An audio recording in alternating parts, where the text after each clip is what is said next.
Hey everyone, good afternoon. Tom's back from the dugout, and today's going to be a fun video, I think. A little while ago, I did a short about introducing you to a pitcher that I know, a good pitcher, and we're going to get into the ins and outs and ups and downs of comparing pitchers to baseball players and a few other things, but it should be fun. Anyway, let me introduce him right now. His name is Kris. He's sitting right over here. And he says hi. To go along with our theme of bourbon and baseball, as usual, we're going to start today off with a little bit of Elijah Craig. It's right over here. Kris is going to pour us some. And while he's doing that, I'll tell you a little bit about Elijah Craig. Do you need the label? Very old. Did you memorize this, or do you need the label? No, I don't. I don't need to memorize it. He said, continue to memorize it. I said, no, I don't think I do. But anyway, Elijah Craig, very old distillery. They make an excellent bourbon, very reasonably priced. This is the small batch. It's got a great flavor, great body. It's aged for 4 years or more, I think. The proof on it is what I don't know. Can you read the proof? 94. 94 proof, so it's got a good kick to it. And it's really well done. The mash bill on it is excellent. Anything Elijah Craig makes is pretty good. Have you had this, or is this your first taste? No, this is, well, I've had it before, but this is the first time we're talking about it in bourbon and baseball. So anyway, to bourbon, to Cheers. baseball, and to you.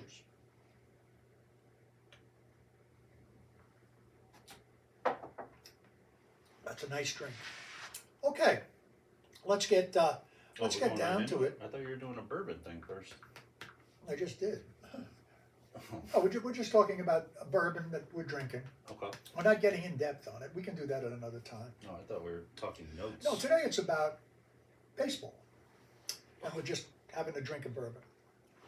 I guess the first thing I want to ask Kris is, now let me get into this a little bit more. Kris was no more because he's become an old man now, but he was an excellent pitcher. He pitched in high school. He pitched before high school. He won awards in high school. He pitched in college. He was a great pitcher in college. He pitched in independent leagues. I mean, he's very modest, but he's done a good job.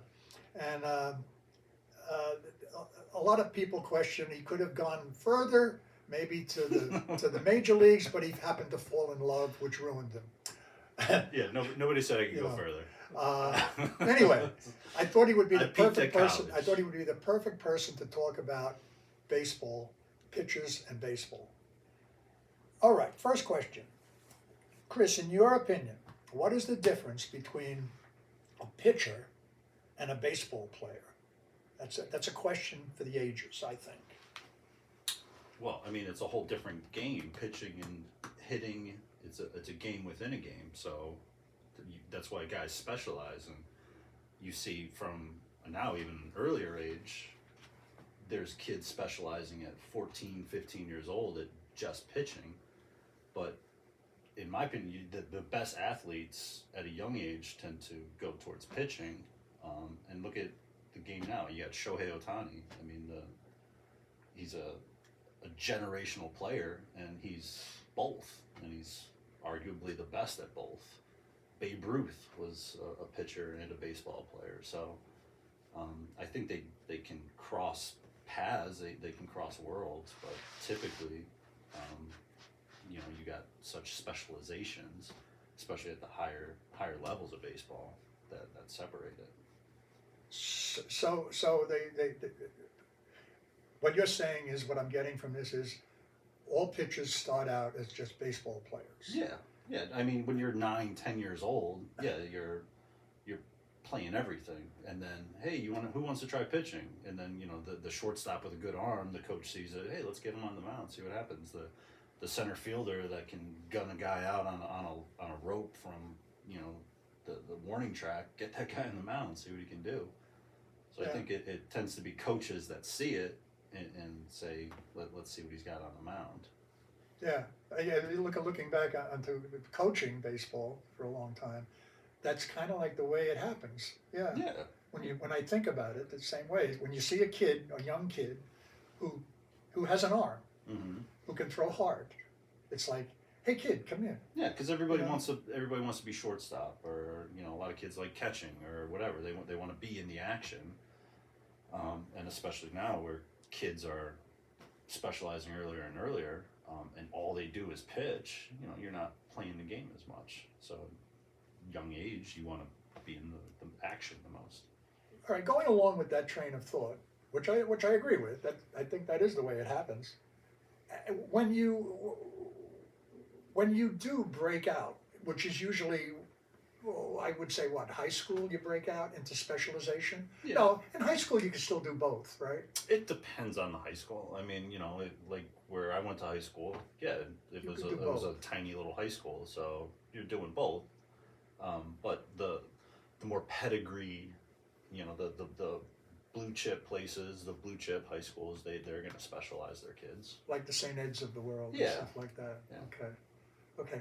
Then from that, with that being said, does a pitcher miss playing position when he does have to specialize, when his coach says, okay, you're going to pitch every fourth day, you do bullpen on the other days? Do you kind of yearn to go back in the field? I know every pitcher thinks he could be the best hitter on the team. Well, that's true. That's true. Yeah, I mean, it depends. I really enjoyed pitching. Pitching was my favorite position, but I also, even though I wasn't any good, I love playing shortstop because it's fun. It's baseball. It's fun. Yeah, you're still part of the game. Yeah. Yeah. Baseball is a fun game. Okay, let's go to another interview question. Doing both, you've done both right up to high school, and then you got specialized until you got into a couple of the independent leagues. But do you have a favorite as a baseball person? What do you mean a favorite? Would you rather be a pitcher? Would you rather be a player? Or does it make a difference? I'd rather be a pitcher. You would rather be a pitcher. Yeah, I'd rather be a pitcher. But that's just, again, my preference because I really enjoy pitching. Pitching's fun. You dictate the tempo of a game, especially if you feel like you got good stuff that day. You can win or lose the game on your own, and that's fun. I always I could never pitch. I was not a pitcher, but I always thought of a pitcher as a person who was at one at the same time, offensive, he controlled the game, and defensively, he did both at the same time. Well, I don't know. I think that's true, like the way I look at it. I don't think offense, because I mean, by definition, you're out in the field, you're playing defense, you're trying to prohibit runs. So to me, that's player, that's defense. As a player, but I'm talking about as a pitcher. I'm talking about when you're bringing good stuff, and you're just mowing down a lineup. That's offense. It can be offense in the way that I think if you're going up against a stud pitcher that's just on, and I mean you just see guys going up and down, 1 2 3 1 2 3 1 2 3. I mean that takes the wind out of the other team. Would you call it offense? It's psychological. It's psychological warfare, for lack of a better term, because you're taking the wind out of their sails, and that's going to affect how they're going to play defense, and how those guys are going to, if they're going to carry that out onto the field, when they know, like, oh my God, we'd be lucky to get even a walk today. Exactly. I mean, that tends to translate how they're playing the rest of the game. That's what I meant. And then simultaneously, I think anyway, you go out on the field and you've got your position boys out there, and they're playing defense. Yeah, well, they know, like, oh, we got our stud on the mound today. It perks them up a little bit. Like, okay, yeah, we got a good shot. So yeah, it's all momentum. Yeah. It's all momentum. Yeah. So it could be said, because I've had that debate with a few ball players over the years, that I think it's both offense and defense at the same time. And I think I'm pretty close to being right. Depending on the day, what stuff the pitcher has. Like you said, if he's mowing down a lineup, I mean, in the major leagues, the pitcher's not hitting. I mean, the National League days are over. It's DH world. So, in the definition of offense, like no, a pitcher is not going to help the offense, but he helps the psyche of the entire game, good or bad, depending on if you're going against yeah, him or he's on your side. it's certainly intertwined. Yeah. More than other sports. Yeah. I mean, I guess I would argue that. Yeah. All right. Continuing on.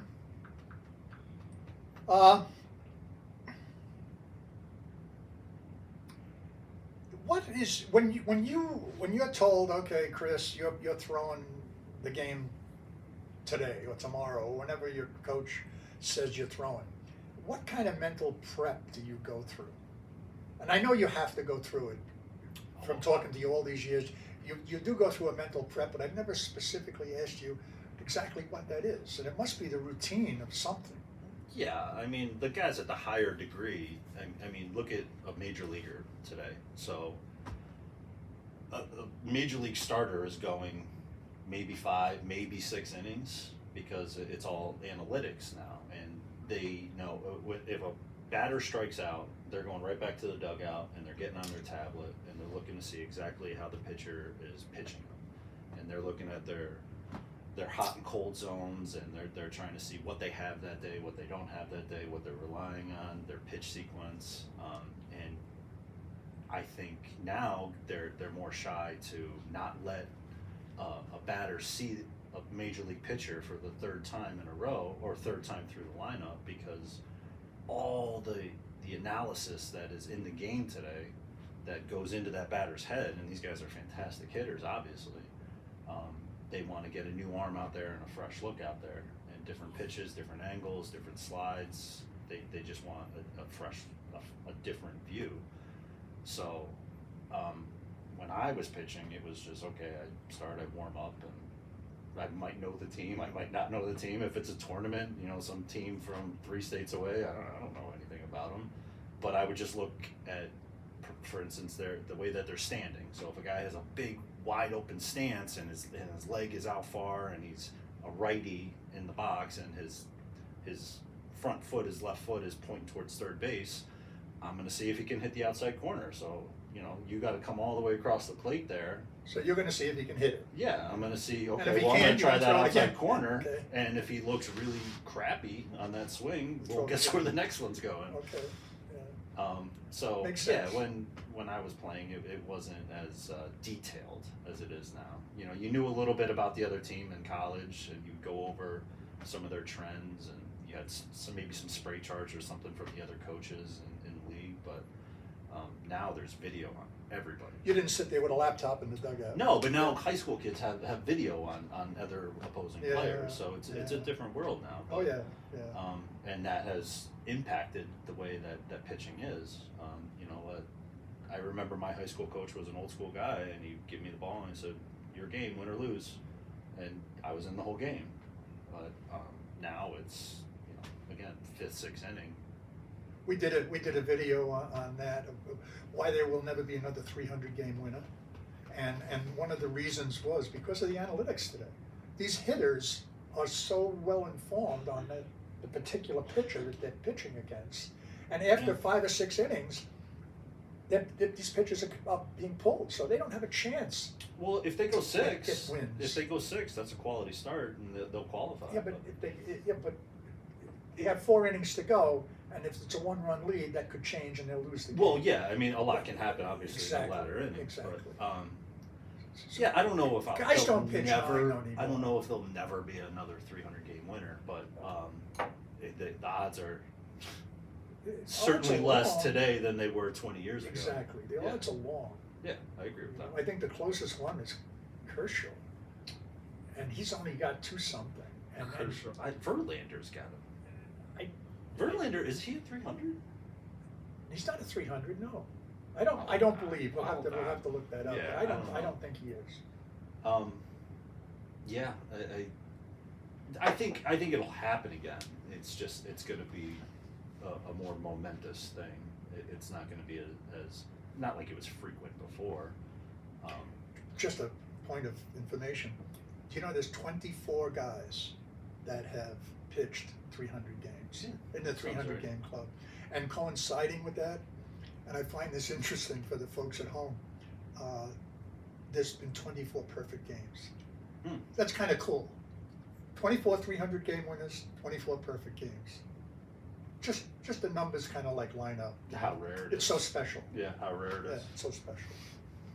So okay, so but at the higher levels, with preparing for the game, the pitchers, do they really go into a, don't talk to me mode, and I'm focused here and I'm preparing myself to pitch at the major league levels? I mean, no, there's different. Some guys are on game day. They're tuned in, and they it's baseball. It's superstition. It's routine.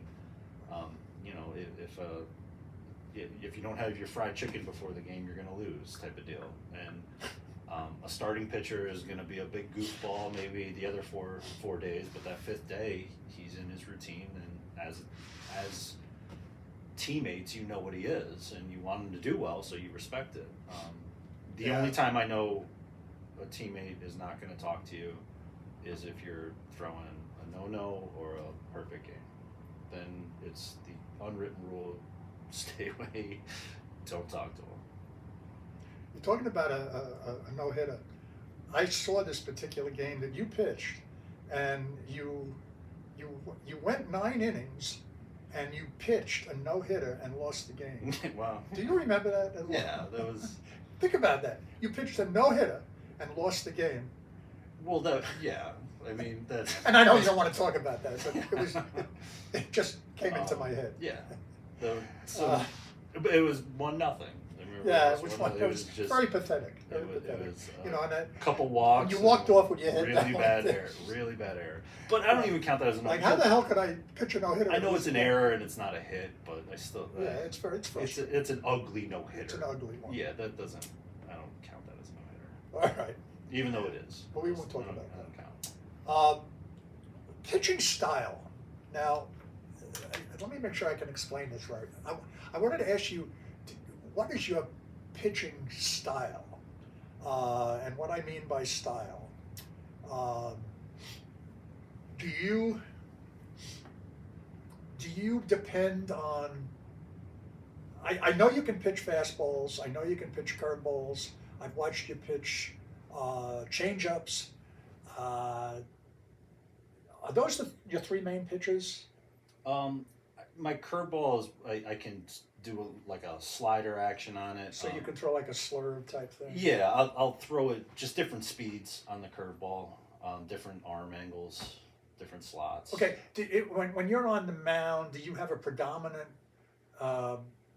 setup pitch? Is it a fastball or is it maybe a slurve? It depends. So I was before all the super analytics and having tablets and things like that, but you know the guy you face, you know what he did the time before that. So if I got him out with 3 straight fastballs and he looked terrible on them, I'm gonna make him prove that he can hit that fastball in a location before I change it up. But if a guy just roped my fastball over the fence, I'm not gonna throw him. I'll gonna start him off with something a little different. Oh, wrong pitch. Yeah, I'm not gonna throw him that again. I had a coach one time give me the best piece of advice I think for pitching, and he was asking, "What's the best pitch in baseball? What's the best pitch in baseball?" The best pitch in baseball is a first pitch strike, and that opened up a window for me, and I truly believe that because you are trying to get ahead of that. The difference between 1-0 and 0-1 is huge. The difference between 2-1 and 1-2 is huge, because you have to dictate that at bat, and how you do it is getting on top with strikes, because it puts him in a more pressured defensive position. So now he knows he has to protect. I know he has to protect.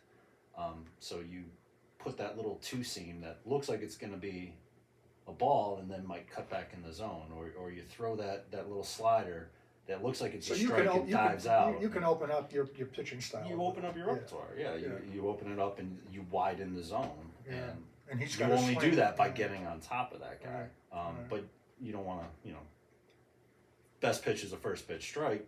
You also don't want to groove one down the middle. So, my thing was always just try to have good location because I didn't throw the hardest. I didn't have the best stuff, but I was pretty decent at hitting a spot. You had good command. Yeah, that's you did. You did. that was the strength of my pitching. I think was just able to hit a spot because my stuff was mediocre, but I had decent command. Yeah, you always did. You could hit a spot. Yeah. And I have always heard, in talking to people in the game, the pitching game, that command is pretty much the most important thing you can have. I mean, if you can hit your spots. There's a guy, I don't know if you ever heard of him, Greg Maddox. Pretty good. Pretty Oh, good. yeah, You never heard of him? He was a baseball player. Look him up. Yeah, I Look him remember up. him. Not I bad. remember him. Not Okay, bad. yeah. I mean, barely broke a pane of glass on a fastball, but Yeah. Yeah, and he made the Hall of Fame throwing 86 miles an hour. I think he could get, maybe if he really reared back, he could hit 91. I don't think know. He was like 90. He could get in the low But 90s. the story on him, every time you heard stories on him, was the Bobby Cox story. The 86 miles an hour was his Yeah, average well, speed. he also had everything moved. Too. Yeah. I mean, his movement was incredible. Yeah.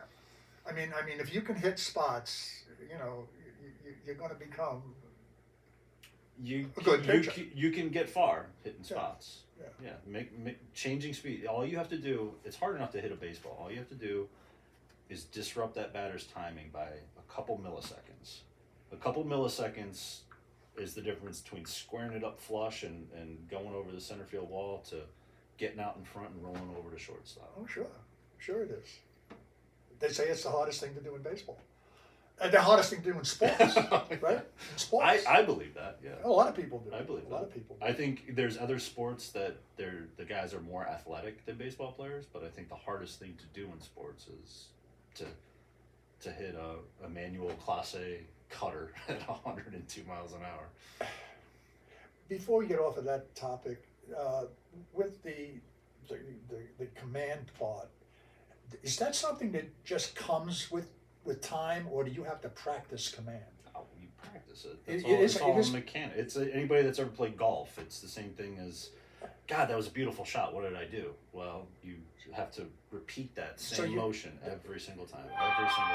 Okay, so it's all repetition then, in bullpen.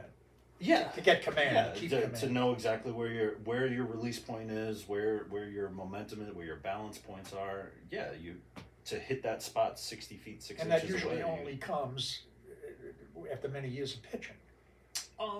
Yeah, I The ability I think to so. command, Yeah, yeah. I think some people they get it quicker than others, but yeah, you got to cultivate that. That's not something that you just I agree with that. I was coaching American Legion team, and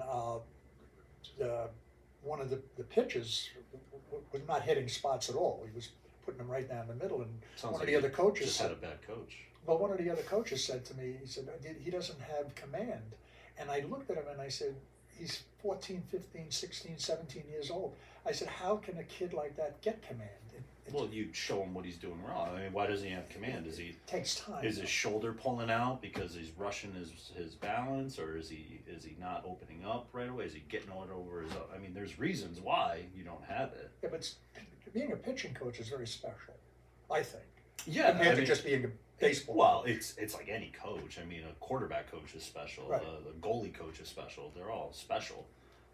But yeah, it's nice. Video has helped it tremendously because you can slow it down so much and see exactly where a guy might be missing his points, missing his targets, and why he's not executing his pitches. But a good pitcher will see, oh, well, I'm spiking my curveball. Why am I spiking my? He can correct that because he knows his body and he knows how to the proper mechanics. I agree. As a pitcher, do you what would be Well, I guess the question would be, did you ever remember a time that you had a most challenging situation on the mound? You were on the mound. It was a game. The game was on the line. You were in a situation. Somebody was at the plate. Runners were on base. It was a time and place in the game where it was win or lose at that point in time. Do you ever remember a situation like that you could possibly describe? Like maybe the bases were loaded or something, and you had to get a strikeout to get out of that inning, and if you didn't, you would have lost the game. I know I've been in those moments, those scenarios. The only one that pops out, I remember, it was bases loaded, and they called me in to relieve, and there was 2 outs, and it was my first batter, and I walked the guy in and lost. I remember that one. Yeah, okay. Yeah, I'm sure there was good points, but you remember the bad ones more. Years ago, I think you told me a story, if I remember it right, that you actually walked the bases loaded, and then you struck out the next 2 guys or something to get out of the inning. Maybe, I don't remember that. This was in college. And I can't remember the details, but like you say, there's probably were a few. But no, the one I remember. The one you remember is the worst one. one. That was pretty bad. Yeah, because I think it was 4 straight balls. That was embarrassing.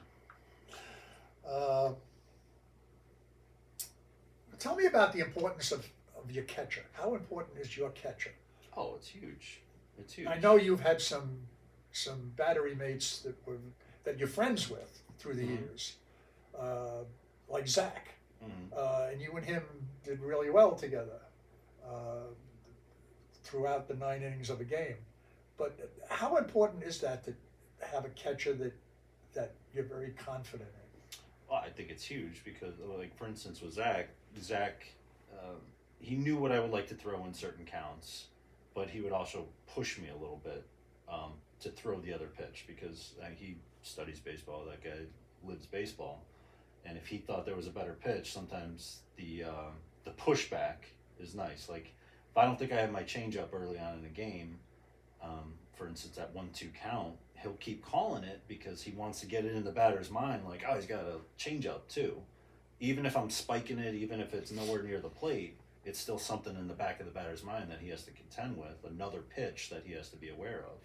So if I'm not feeling my changeup that day, I'm like, scratch it. It's just, fastballs, curveballs, 2 seams, whatever. We'll make it work. He'll keep calling that pitch because he knows, first of all, you may find it throughout the game. And secondly, it's just that other set of eyes in there, like, hey, yeah, but we got to put it in their head though, too, dummy.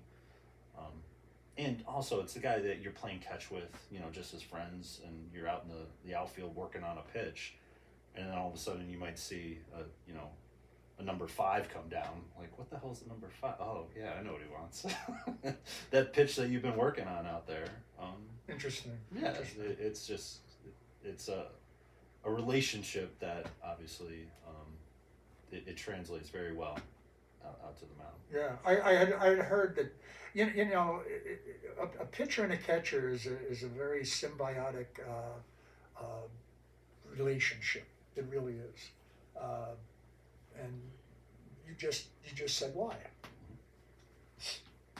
All right, let's continue on here.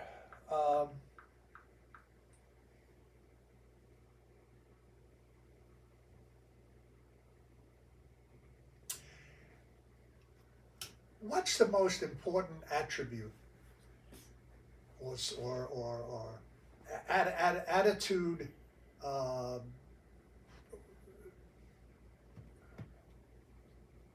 What is the most important attitude? Attitude's the wrong word. What does a pitcher need to have every game that he goes out to in order to have a successful outing? How does he have to think going out to the mound?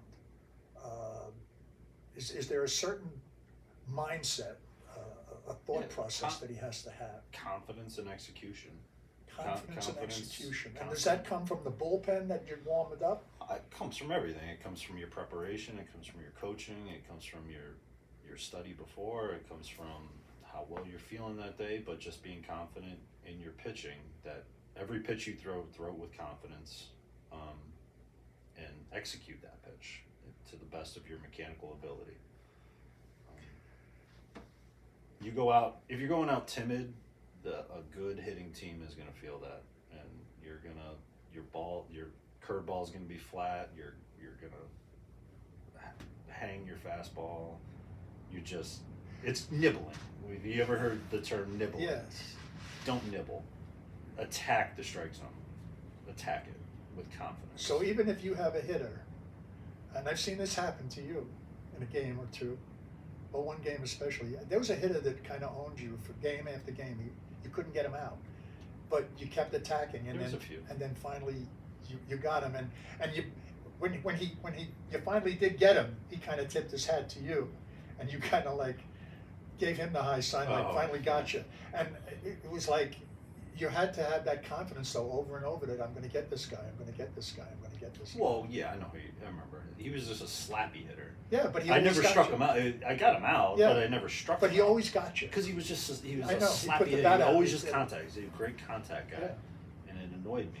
And I I finally know. was able to strike him out. I remember when it happened, and you both gave one another. Yeah. the- Well, the because high he's sign. a really nice guy. I got to know him, so yeah, I was friendly with him. All right, let's wind it up. Before we go, in your mind, I always ask people this question: who is the best pitcher you ever saw? The best Major pitcher league I pitcher ever that saw. you ever saw. There was a stretch of Pedro Martinez. Martinez, huh? Yeah, best pitcher. When you talk about confidence and execution and attacking the zone, that guy was ferocious. Yeah. He was scary. Yeah, he was. Pedro Martinez. Yeah. I can talk about pitchers that I saw that you never saw but you've heard of. The same way, they're ferocious pitchers, you know. And that's another thing, how ferocious pitchers can be. I mean, there's been some, you know, early win.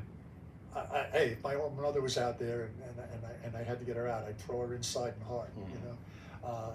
Maybe that's another topic we can talk about one day, about pitchers who pitch inside, good or bad. Well, it's good. Of course, it's good. Well, yeah, but it's also highly frowned on today in the major leagues. No, you have to establish an inside corner.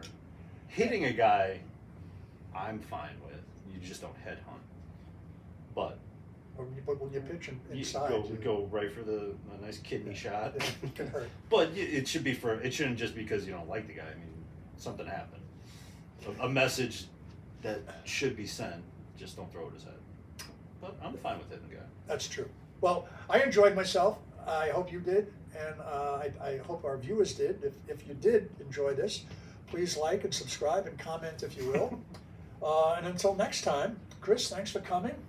Let's go out with a little toast to Cheers. pitching. Yeah, pitchers and catchers just Pitchers and reported. catchers. We're getting there. Yeah, getting there. Bye, everybody.